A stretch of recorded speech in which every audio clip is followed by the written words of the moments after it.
안녕하십니까. 오늘 강의할 내용은 고랭지 배추 재배 기술에 대해서 말씀드리도록 하겠습니다. 저는 전 농촌진흥청 채소과장 윤무경입니다. 오늘 말씀드릴 내용은 고랭지 배추의 주요 병해, 고랭지 배추의 주요 충에 대해서 말씀드리도록 하겠습니다. 우선 주요 병해에 대해서 말씀드리도록 하겠습니다. 첫 번째는 뿌리옥병입니다. 우리나라 뿌리옥병은 1990년도 초에는 거의 발병하지 않았었는데 그 이후 뿌리옥병이 발생하기 시작해요. 지금은 뿌리옥병이 배추 농가에서 많이 발생하고 있습니다. 발병 온도를 살펴보면 토양 온도는 최저 22도씨, 기온은 최저 15도씨입니다. 토양 산도는 주로 산성 토양인 pH 4.5에서 6.5 사이에서 많이 발생하는 것을 확인할 수 있습니다. 토양 습도는 토양에 물이 많은 60% 이상인 경우 많이 발생하는 것으로 밝혀졌습니다. 이걸 그래프로 한번 살펴보면 실선이 온도, 점선이 pH입니다. 온도를 보면 10도씨부터 발병하기 시작해서 25도에서 제일 많이 발생하는 걸 볼 수 있고 35도씨가 되면 발병률이 많이 낮춰지는 것을 알 수 있습니다. 실선인 pH를 보면 산성 토양에서 발병이 시작돼서 pH 6.5에서 최고의 발병률을 보여주고 있고 pH 7.2, 7.0 이상이 되면 거의 발병하지 않는 것으로 알려져 있습니다. 그럼 고랭지 배추 뿌리옥병 발병 포장을 한번 보겠습니다. 강릉시 안반덕 재배 포장을 보면 이렇게 폐농할 만큼 대단위로 발병돼서 폐기 처분할 만큼의 발병을 보여주고 있습니다. 정선군 임계 포장도 역시 뿌리옥병이 발병해서 상품성을 다 잃은 포장의 모습을 볼 수 있습니다. 그래서 뿌리옥병의 경우는 한번 발생하기 시작하면 대단위로 발생해서 폐농이 이르기까지 아주 심각한 병해임을 알 수 있습니다. 그럼 뿌리옥병의 생활사를 살펴보면 이 기주식물에서 이는 포자가 형성돼서 크게 되고 이 포자들이 상처를 통해서 분산됩니다. 분산됐을 때 이들 중에 접합체가 형성될 수 있는데 이 접합체가 생기면 지금 우리가 겪고 있는 코로나19처럼 새로운 변이가 생길 수 있는 확률이 높아집니다. 그래서 기존의 씨알 품종을 심었더라도 이는 변이 레이스가 나올 가능성이 있기 때문에 입양화되는 경우가 이런 상황이라고 할 수 있습니다. 이런 뿌리털에 감염이 되면 이렇게 뿌리옥이 아주 발달하는 이상 증상이 나타날 수 있고 이것들이 또 상처를 통해서 포자가 형성되고 유주자가 퍼지고 이게 다시 뿌리털에 감염돼서 이런 형태를 반복하게 됩니다. 그래서 우리가 밭에서 뿌리옥병에 걸린 식물체를 다시 밭으로 들어간다면 다시 그 다음에 배추 농사를 짓게 되면 뿌리옥병에 걸릴 확률은 더더욱 높아지는 것입니다. 제가 뿌리옥병 조사를 위해서 전국을 조사해 봤는데 이 사진은 경기도 연천에서 찍은 사진입니다. 모든 세건이 뿌리옥병에 감염된 상태를 보여주고 있고 이거는 경기도 고양시에서 찍은 사진인데 모양이 앞 사진과 달리 이렇게 둥글게 혹을 형성하는 경우도 있습니다. 이것은 환경에 따라서 아니면 레이스에 따라서 뿌리옥병 모양이 달라짐을 알 수 있습니다. 그럼 뿌리옥병 방지는 어떻게 하느냐면 우선 경쟁적 방법으로 병균의 전염 경로를 차단하는 겁니다. 그래서 입양 포장에서 사용된 농기계뿐만 아니라 농기구, 심지어 신발, 옷까지도 세척해야 되는데 농기계를 세척할 때에는 물이 70도씨 이상인 물로 세척해 주시면 훨씬 전염 경로를 차단하는 효과가 클 수 있습니다. 또 한 가지는 다른 포장에 관계수가 유입되지 않도록 다시 말씀드리면 강원도 고랭지 배추인 경우에 경사지가 많은데 이 밭에 걸린 밭에서 만약 관수를 했다. 그러면 이제 그 물이 우리 밭으로 넘어왔을 때는 또 우리 밭도 이병이 될 수 있습니다. 그래서 이런 다른 밭에서 관계수가 유입되지 않도록 하는 게 중요합니다. 반드시 이병주는 제거해 주시고 석회를 시용해서 토양 pH는 7.2나 7.4로 조절해 주시면 훨씬 좋은 방법이 되겠습니다. 그 다음 대체작물 재배인데 대체작물 재배한다고 같은 배추과 작물을 심게 되면 대체작물 재배 효과가 없습니다. 그래서 배추과 전혀 다른 과, 예를 들면 가지과 이는 다른 작물 아니면 벽과 같은나 이런 걸 심어 주셔야 효과가 있습니다. 그럼 우리나라에서 재배 중인 배추과 채소를 한번 살펴보면 배추, 무, 양배추, 브로콜리, 콜라비, 방울다닥 양배추, 콜리플라워, 꽃양배추 이외에도 수십 가지가 있습니다. 예를 들면 유채꽃, 유채, 순무, 심지어 야생냉이 같은 것도 배추과 채소이므로 이는 채소를 윤작 대체작물로 심으시면 안 되겠습니다. 그 다음 화학적 방제입니다. 화학적 방제라는 말은 농약을 이용해서 방제하는 건데요. 우리가 잘 알다시피 후루설파마이드, 후루아지남, 아주식스트로빈, 호간락 이는 여러 가지 농약이 나와 있는데 이것을 정식 1일에서 7일 전에 석회 150 내지 200kg을 함께 처리해 주시면 화학적 방제하는데 훨씬 효과적이겠습니다. 그 다음 생물적 방제는 1992년도 시도되었지만 아직까지 성공하지 못한 걸로 보고되고 있습니다. 그 다음 뿌리옥병 저항성 품종을 이용해서 하는 방법인데 이 한 가지로만은 완벽하게 방제가 안 될 수 있기 때문에 두 번째는 화학적 방제와 같이 결합해서 뿌리옥병 저항성 품종을 씌워주신다면 훨씬 좋은 효과를 거둘 수 있을 것입니다. 이 표는 고랭지 농업연구소에서 실험한 데이터인데 발병지 포장 2년 차에 양파 당기를 재배한 후에 병발병 상태를 조사해 봤을 때 배추 심은 다음에 다시 그 후작으로 배추 심었을 때와 양파 심고 배추 심거나 당기 심고 배추 심었을 때 훨씬 배추 심는 것보다는 이렇게 윤작해 줬을 때 효과가 좋음을 알 수 있습니다. 그럼 배추 수확시 각 처리별 발병 특성을 한번 살펴보면 1번 처리구는 무처리입니다. 아무것도 안 한 상태고 2번은 2년째 약재 처리한 거, 3번은 윤작 석회질소, 4번은 윤작하고 석회질소, 녹비를 심었을 경우 이 5번인 경우는 윤작, 약재, 석회질소 했을 때 윤작이나 석회질소를 한 조합이나 이런 4번, 5번 조합에서 어느 정도 생산 가능한 배추를 수확할 수 있는 것을 볼 수 있습니다. 그 두 번째는 무름병균인데 무름병균의 주요 특성을 한번 살펴보면 모양은 고든 막대 모양을 하고 있고 크기는 직경이 0.5에서 1 마이크로미터, 길이는 1.0에서 3.0 마이크로미터입니다. 이동은 세포 전체 표면에 난 편모에 의해서 물을 타고 이동합니다. 그다음 생육 온도로는 저온부터 고온, 즉 5도씨부터 35도씨까지 생육이 가능하고 50도씨가 넘으면 사멸합니다.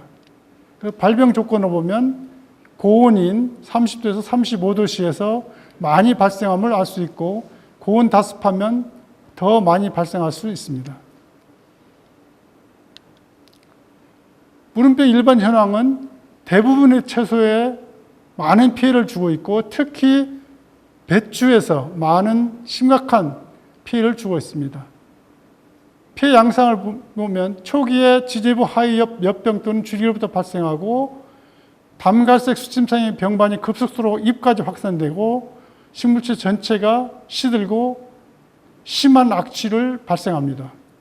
또한 이 무름병은 우리가 재배하고 있는 포장뿐만 아니라 저장이나 운반 중에도 발생하고 있기 때문에 특히 저장할 배추와 운반할 배추에 대해서는 이 무름병에 걸리지 않는 배추를 잘 보고 저장 및 운반을 해야 되겠습니다.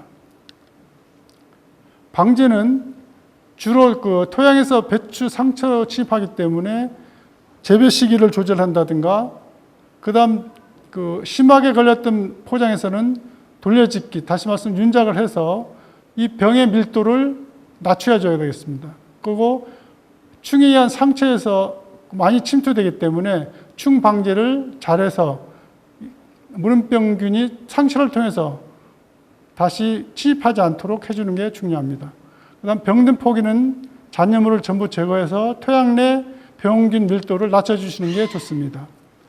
그다음 무름병 그 약제로서는 주로 마이신 종류인데 스트랩토마이신이나 이런 것들을 주로 이용하고 농약 사용 지침서에 따라서 살펴해 주시면 되겠습니다. 또 하나는 지제부까지 약제가 골고루 묻도록 해서 방지 효과를 높이는 게 중요합니다.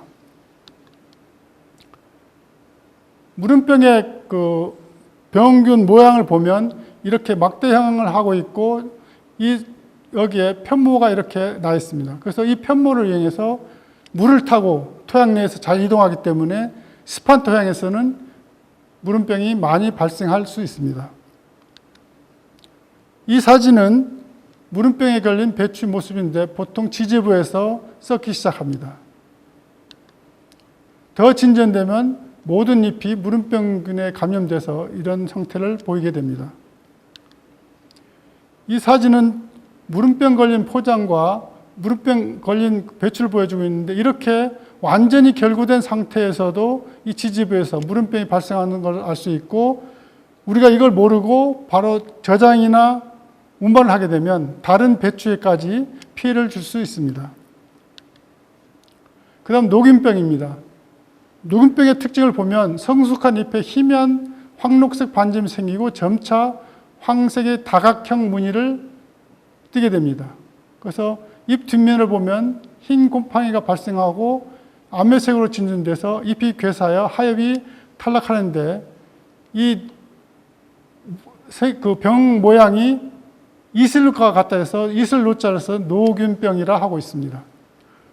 주로 4월, 5월 이른 봄이나 9월, 10월 늦가을에 발생이 많이 되고, 이것도 곰팡이이기 때문에 저온 다습한 조건에서 많이 발생하고 있습니다. 그다음 방제로는 병 잔재물을 제거해주고 건전용자를 사용하시는 게 좋고요. 비절을 방지해 주는 게 제일 좋습니다.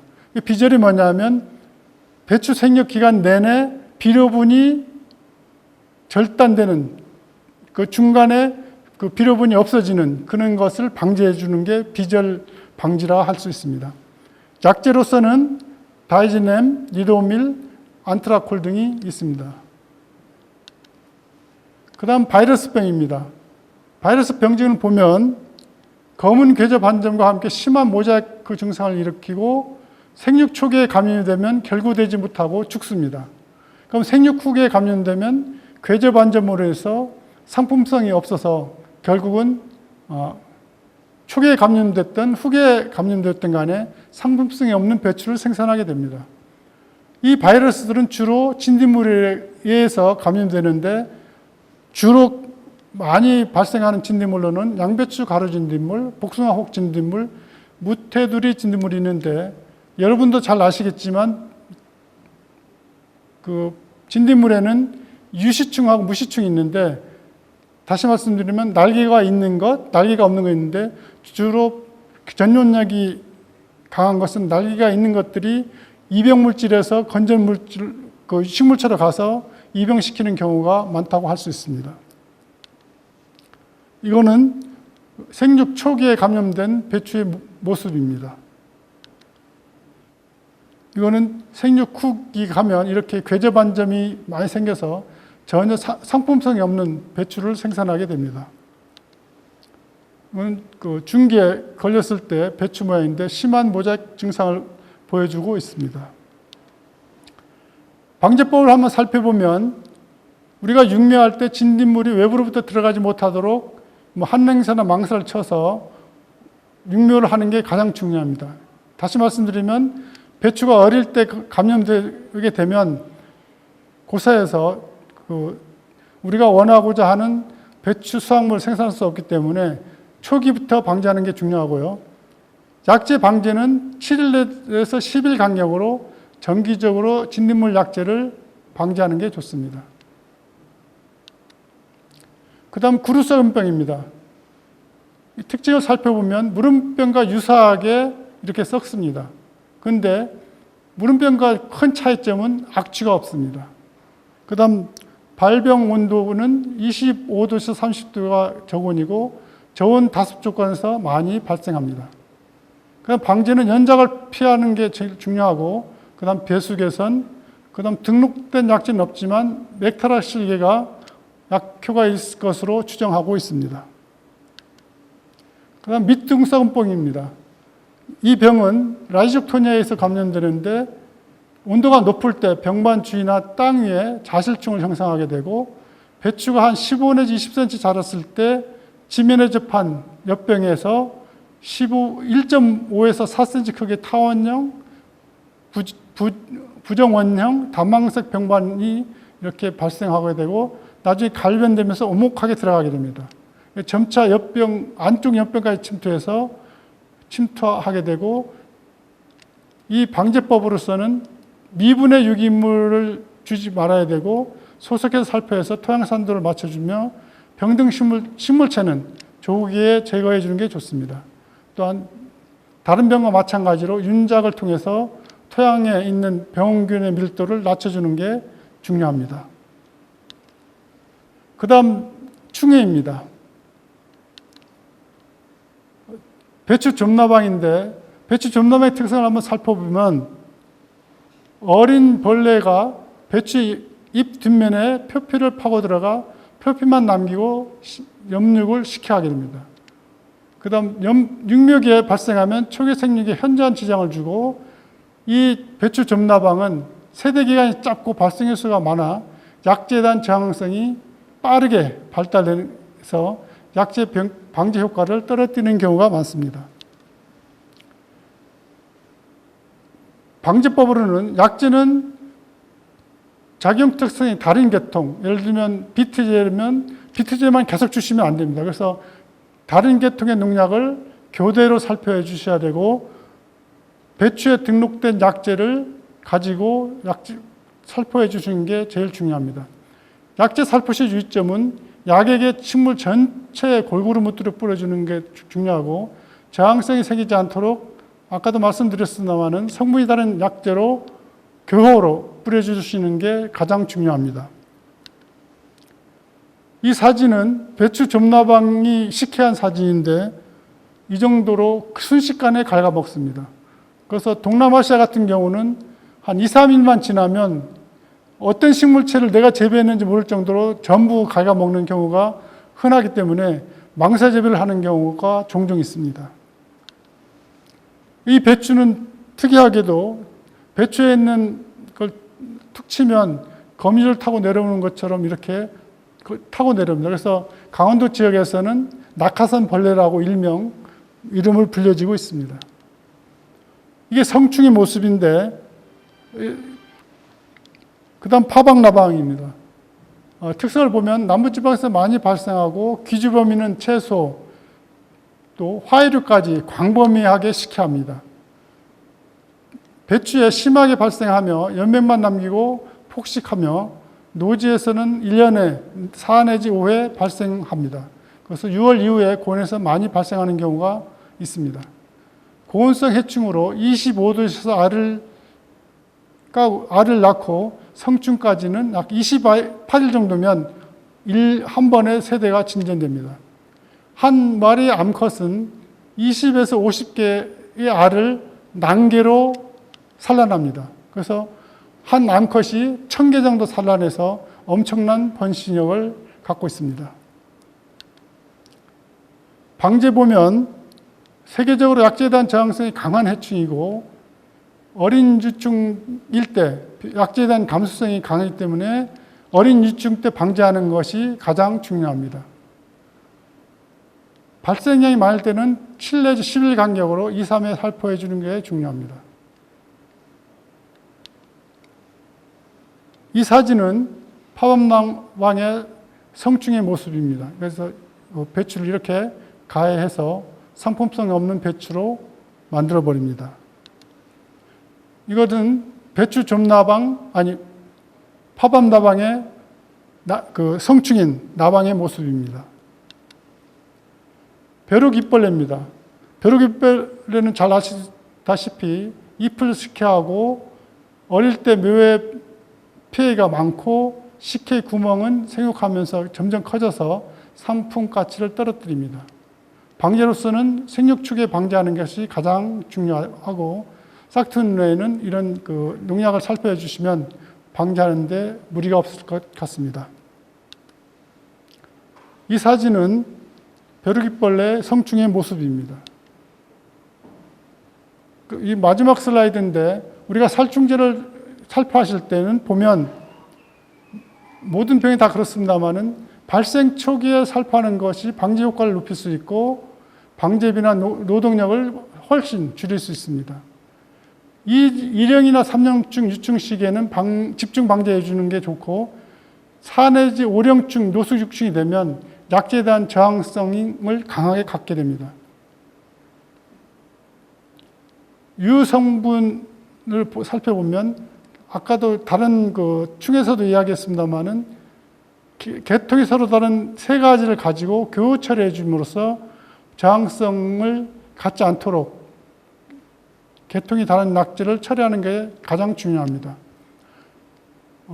살충제의 사용 공식을 보면 3개의 다른 약제를 7일 간격으로 3번 살포해 주시는 게 좋습니다.